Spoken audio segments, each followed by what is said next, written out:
At 65, she paddled alone into the wilderness, no cell service, no safety net. And at 68, she's asking the question we all are: how far can I keep pushing myself?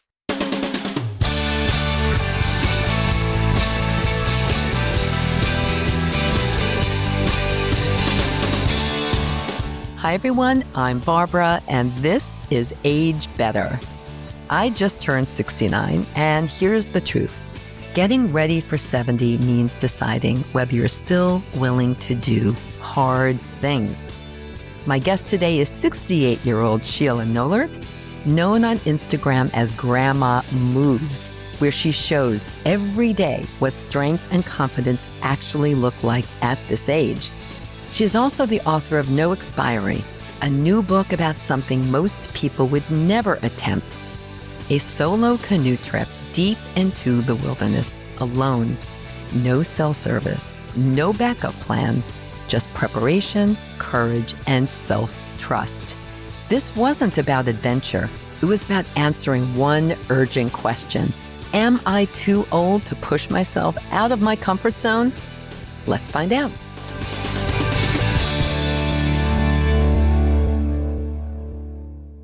Sheila, welcome to Age Better. Thank you so much. I'm so happy to have you here.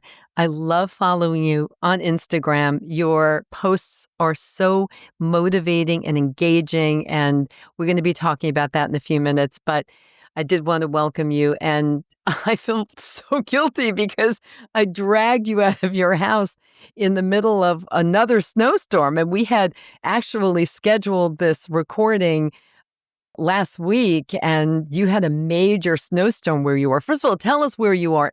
You're in Canada. Where in Canada are you? I'm in Ontario. I'm about an hour and a half drive north of Toronto. Okay. And so where are you right now physically? That you're not in your house? No. Where are you? I'm about a couple of kilometers away from my home in a school parking lot because it's near a cell tower. Because I live rurally and the internet isn't quite reliable there. So here I am in a school parking lot. And I understand that you just had another big dump of heavy snow, and yet you managed to get out there and drive to the tower. I so appreciate that. And I just hope you're not cold in your car. Not at all. In the parking lot. I'm happy to be here. Oh, cool. I'm happy that you're here now, too. So I do want to talk about, well, a lot of things, especially your whole mission and your attitude and your philosophy about getting older and about kind of approaching new things with a lot of spirit and spunk. And I want to also talk about your book, No Expiry. And Sheila, it's a great book. I read it. It talks about your solo canoe trip, which is a big part of what I want to talk about because I feel like that was a big turning point for you. So when you think back to, because now you're 68, you're turning 69 in 2026, correct? That's correct. So you're inching your way. 3 weeks. In about 3 weeks. Oh, okay. Yay. So you are going to be 69. Like, I just turned 69. So we're kind of on the same path. And like, I thought about that. Oh my goodness, I have a year to get myself ready for my next decade, which is going to be a great decade, but I want to be ready for it. And as we know, getting older, things do change. And we have to kind of, as I like to say, reassess and tweak a lot of things, like how you work out and what you eat and how you think and blah, blah, blah. So that's kind of where I am right now. I'm on another journey and I'm calling it the road to 70. So I'm having quite a few podcast episodes focusing on this journey that I'm on, and I'm hoping that everyone joins me. So let's think back to your early 60s. Let's go back in time.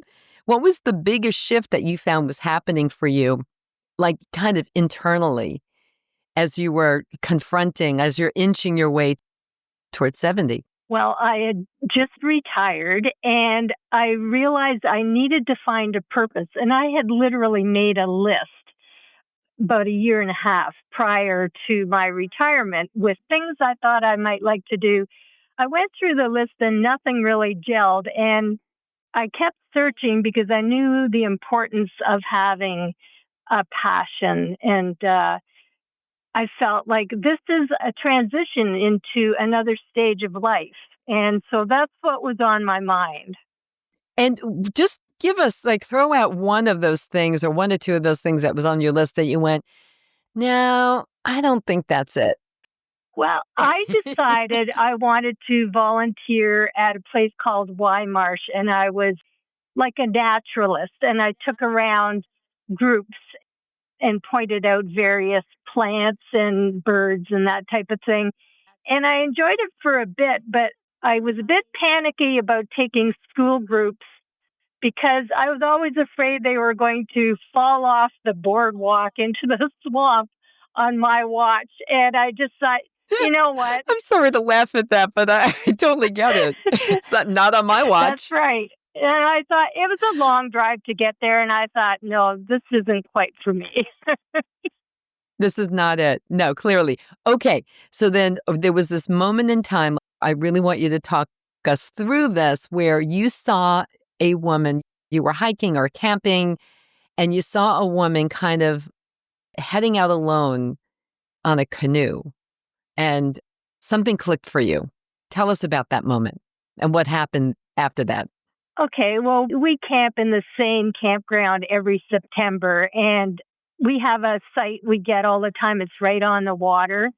And I saw this woman pack up her canoe and head out, and I was like totally amazed.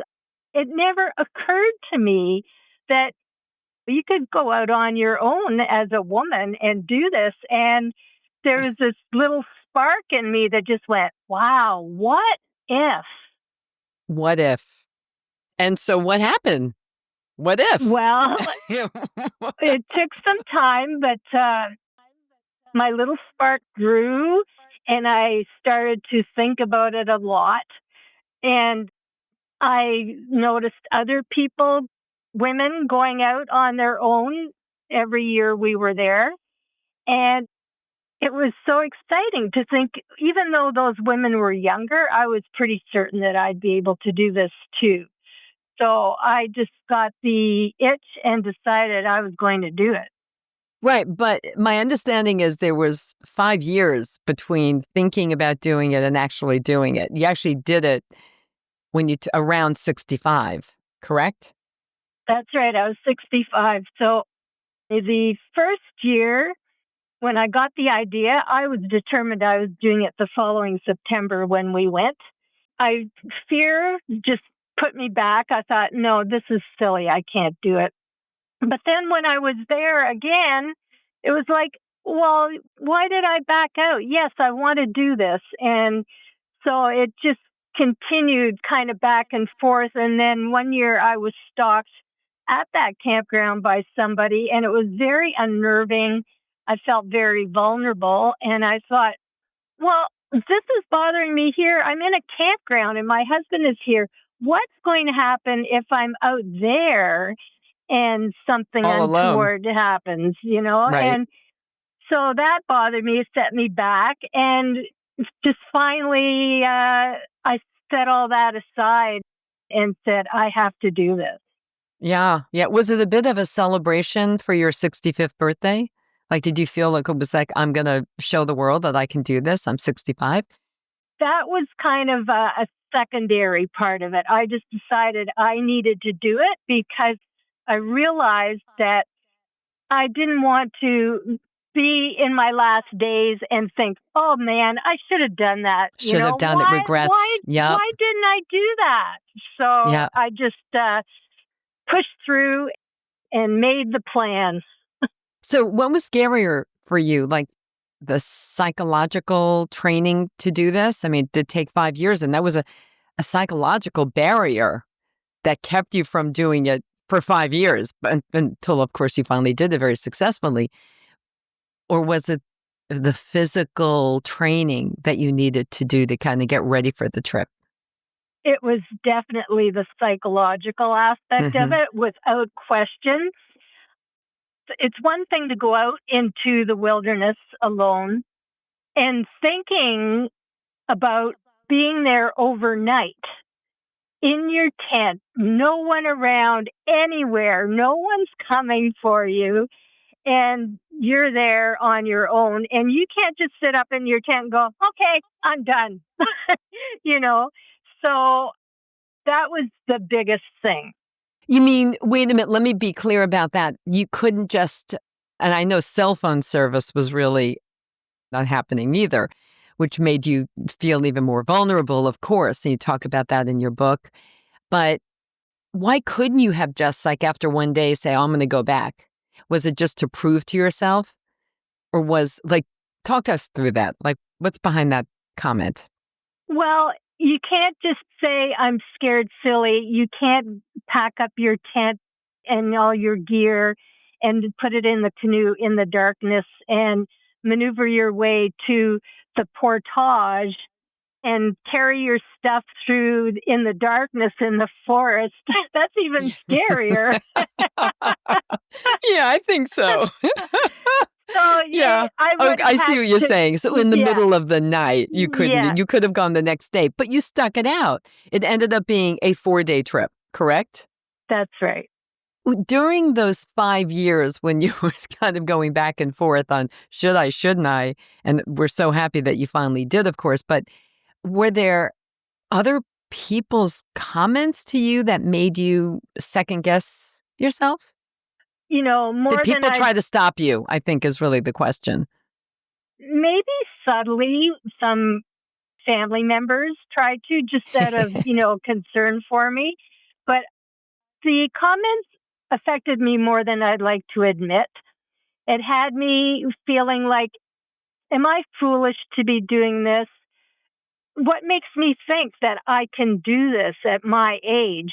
All those Yeah. other women that I saw were younger. What makes me think at my age I can actually do this? Yeah. I hear you. I think that so a lot of it was internal, maybe a couple of comments here and there kind of exacerbated the internal dialogue you were having with yourself about this. Like, can I do this at 65? Well, by golly, yes, you can. What was the hardest thing? I mean, during those 4 days for you, was it the nighttime? Were you able to sleep? I slept more than I thought I would. I didn't sleep well. Yeah. Okay. But the hardest part was being cold one night. It got really, really cold, and that was my most difficult time. hmm Were you ever able to, like, call your husband on the cell phone, or was it that really not possible?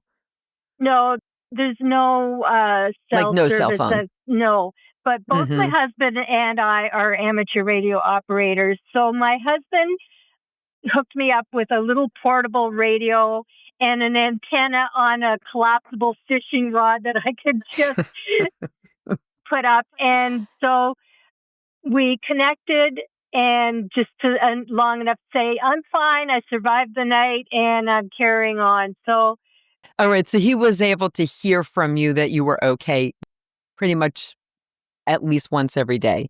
yes. So he was okay, that's good to hear. So, tell us about the solo trip. More? You did more? You're going to be doing more? What's next for you with the solo trips? I did another solo trip this Mhm. past September at age 68, and I'm not done yet. You're not done yet, no. No, I Definitely love you are it. not. And you're in fantastic shape. I want to talk a little bit about your really great Instagram posts, motivating, but also really practical. Like, you are showing us exercises and things you can do to keep ourselves, and you have a nice focus on this, on mobility and agility and other forms of fitness, but really very appropriate for people in our age group. And it's almost like you're welcoming us to age along with you and to kind of keep our mobility really intact, which is super important, very important to me personally. So I have been following you. What made you start your Instagram posts? Talk to us about the beginning of that and how it's grown, really exploded. It has. Yeah. I've been into fitness since I was in my early 20s, and it was a natural progression, really, but it was COVID that actually got me started in Instagram and posting daily. The opportunity was there. I had time to kind of work out what it was I wanted to give to people. And it just has evolved over, it'll be 5 years in March that I've been doing it. And it's been great for me, and I feel good that it's been helpful to others. Oh, it really has been. I mean, I see the comments. When I first discovered you, I was really curious. And so I always like to look at people's comments to see how they're responding to a creator like yourself. And they're always so inspiring and really very grateful is a word I would use that you are posting. And I think that you did post every day and you still do, right? Don't you pretty much post every day or how many times a week? Initially, I did it 365 days a year, every single day. But it was last April I decided to take weekends off. And so for 4 years, I did it every single day. And now I take weekends off. Yeah. But it's been exciting. Like, it's nice to have those weekends. It's like on Friday, I go, oh, wow, it's the weekend. So, so it's been good, and I've But we enjoyed miss that. you on the weekends, just so you know. Well, thank you. Yeah. Yeah. No, please keep those going. We really love them. And are you only on Instagram? I am. I've been asked about other platforms, and I tried YouTube, but really, I like my focus just as it is. I spend a Yeah. certain amount of time there. I can give it my best, and I'm there for people. I want to be a help to people. Mm-hmm. It's not about me so much. I mean, this is good for me, but I want to be a help to people. And you are. And you are. And you definitely are. And to me as well. So let's go back to your trip because I'm really so intrigued by it. And I think everybody is that you would have the courage. I mean, really, it took a great deal of courage to go out alone. I don't know if I could do that.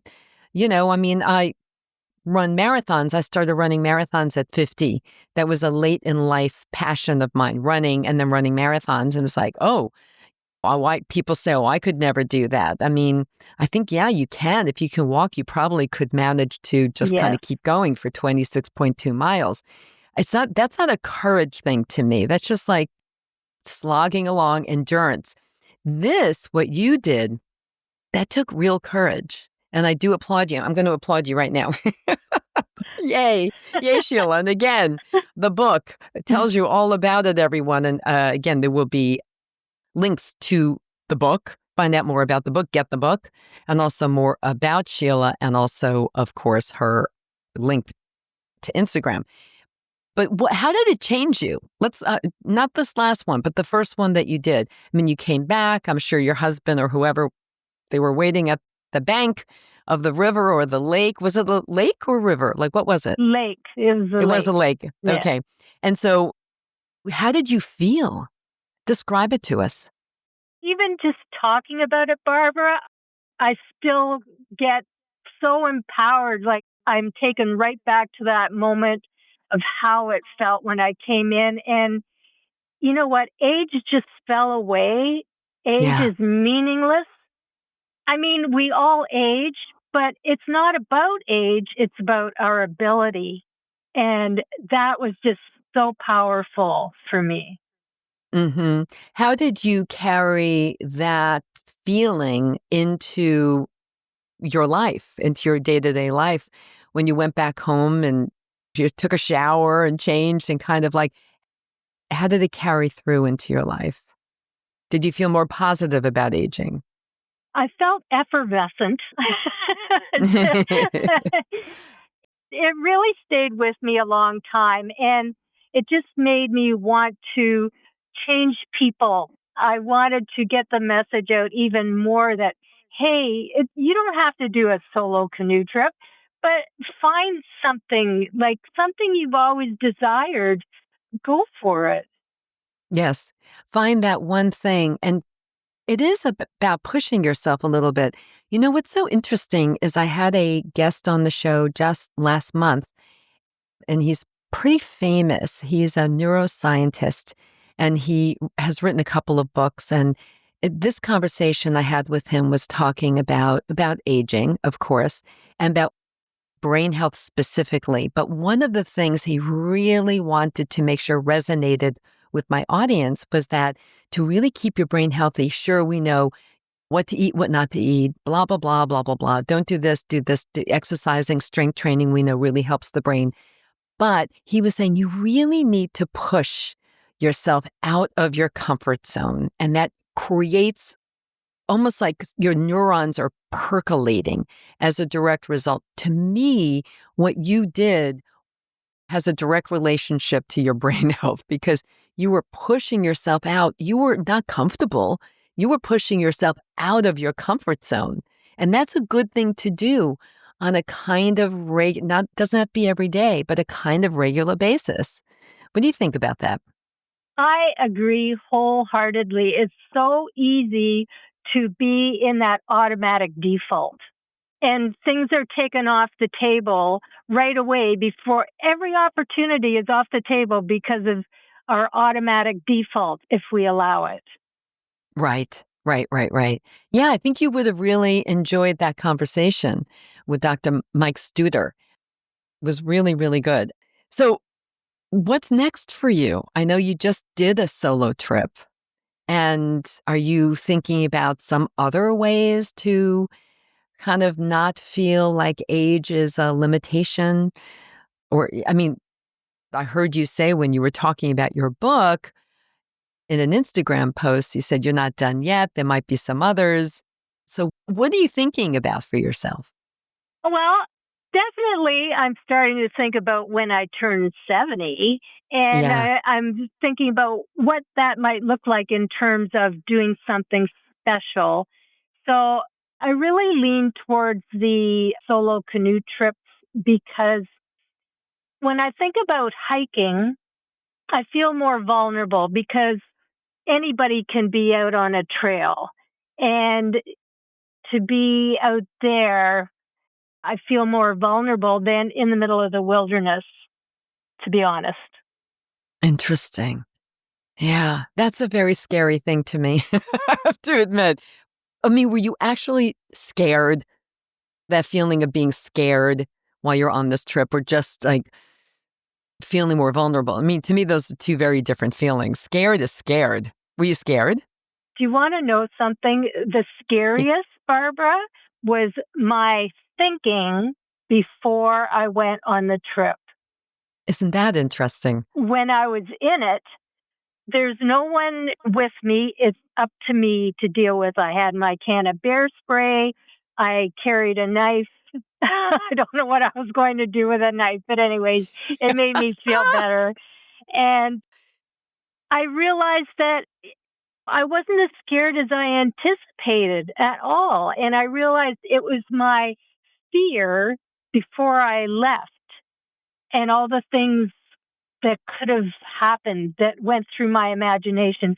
That was scarier. Isn't that true of so many things that we are about to embark on when we think about the what ifs? I mean, I think that's just the way the human brain works. We do drive ourselves crazy thinking about what could happen and usually doesn't. And thank God for you, none of that happened, right? I mean, it sounds like it was a fairly easy, not easy, you know what I mean? But like nothing terrible happened to you. You lived to tell the story. That's right. It was smooth in terms of nothing happening, but there were some moments like battling some heavy waves and just this part where I saw something in the water that I realized if I'd have ridden up on it, I could have tipped the canoe, which would have been disastrous. So, yeah. Yeah. But you were ready for any of those things. Like you would have been ready. It was harder thinking about it before you went, as you just pointed out, Absolutely. than when you were in the throes of it. Like you were ready to deal. And that's, Yes. I think, the difference. Yeah, bravo to you. Really wonderful.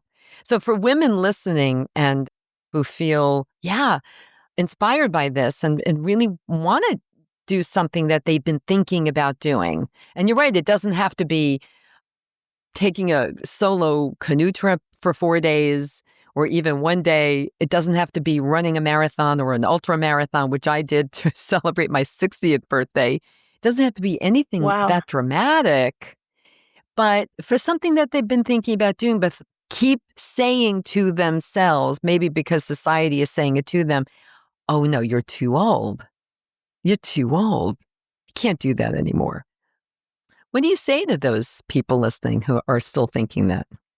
I say drop your auto default, be aware of it, because then you can look at an opportunity and decide for yourself. I would also say trust yourself. You know yourself better than anyone. And people can try and discourage you from doing something, but deep inside, you know what you're capable of. And I would say instead of just doing things to live, do the things that make you feel alive. I love that, Sheila. I really do. And it's again, I'm thinking about the conversation I had with Dr. Studer about exactly that. It's like making your brain kind of push itself out of its comfort zone and into a little bit of discomfort is just so important. It's so important. And it does make you feel alive. He pointed that out as well. Yeah. Everyone listening, we're not limited by our age. I think we've shown you that today. I think Sheila has shown you that. I hopefully, and over the course of a few years with this podcast, I've explained that to you as well with my various guests who have tried to explain that and encourage everyone to get out there and stop thinking about age as a limitation. However, there is a little caveat, right, Sheila? I mean, you are fit, as I said earlier, and you show us ways on your Instagram posts how to get fit and stay fit so that you can live your life. I think that's really the ticket. I don't think you can say, oh, I'm going to go off and do a solo canoe trip unless you have some level of mobility and physical fitness so that you can, in fact, do this. You don't want to put yourself out there, everyone, in a situation that just because you've been wanting to do it, if you're not physically prepared to do it. Do you agree with that, Sheila? 100%. But that should not stop you. I mean, you can say, okay, well, we'll just use my canoe trip as an example. I want to go to do a canoe trip. What do I need to do to prepare? Right. I need Correct. to have flexibility and agility, and I have to be able to carry heavy stuff. I need endurance. So you can work on that over a period That's of right. years. Exactly right. So that's like breaking the auto default of, Right. I can't do that. Yeah. And you have to start somewhere and kind of get yourself ready. And like thinking back to when I was 50 and decided to start running and run my first marathon, I didn't just get up one morning and run a marathon. It took a year. It took a full year of building up the endurance and everything else I needed to accomplish that goal that I had. So you're getting ready for 70. I mean, you're not quite there. You're almost there. 3 weeks from now. By the time this airs, you'll be even closer. Well, no, to being at my age. I turned 69. Yes, I I know. Have a year. No, okay, 69. That's what I'm saying. You're getting yourself, like me, you will be getting yourself ready for 70 in a couple of weeks. I mean, seriously getting ready, right? Yeah, exactly. You'll be my age in a couple of weeks. But so is there anything else you want to share with everyone to just kind of help us get in the right mindset about aging? I mean, I think clearly you've shown that age should not be a limitation in our own minds and that we shouldn't listen to the outside too much, especially media that might still be saying that we're too old. Like maybe it's time for us to step aside and not kind of fulfill some of these dreams and goals that we have. That maybe like you just said, you retired. I mean, there are people out there listening who maybe have had dreams and goals, but didn't have the time because they were still working. And maybe now there is some time too. That's a consideration, right? Exactly. Yeah. It's hard. Ageism is a big thing. Yeah, it is. I mean, that is getting better. There's education happening, but it's too slow for us. We have to look after ourselves and make sure that we don't fall into self-ageist That's right. thoughts. And we have to stay strong because this is our one and only life. Yeah. Yeah. Well said. Sheila, this was a wonderful conversation. I'm so happy that you took the time to be freezing in your car in the parking lot of the school near the tower, which is amazing that you did that. And thank you. And I hope that it's not still snowing so that you can get home safely. But before I let you go, what are your 3 top takeaways that you really want to make sure that everyone listening in today remembers from this conversation? I would say that you do have the ability within you to make things happen. You can get stronger on your own. If you just apply yourself and you're consistent, you can make progress. And be curious, explore, and just grasp at things that strike your fancy, because we have the time now to do these things where we didn't before, like you mentioned when you're working.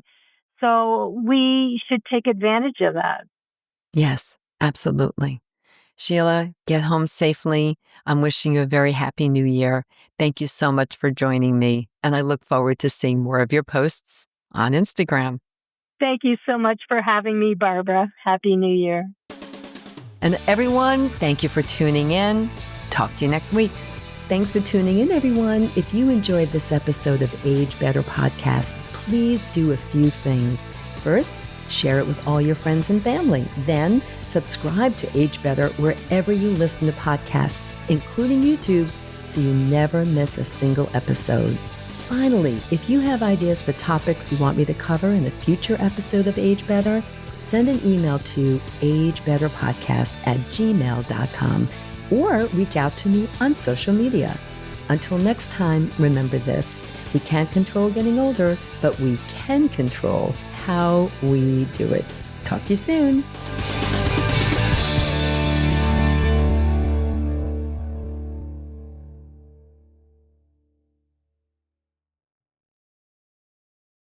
Age Better Podcast is a proud member of the Sound Advice Network. Sound Advice, women's voices amplified.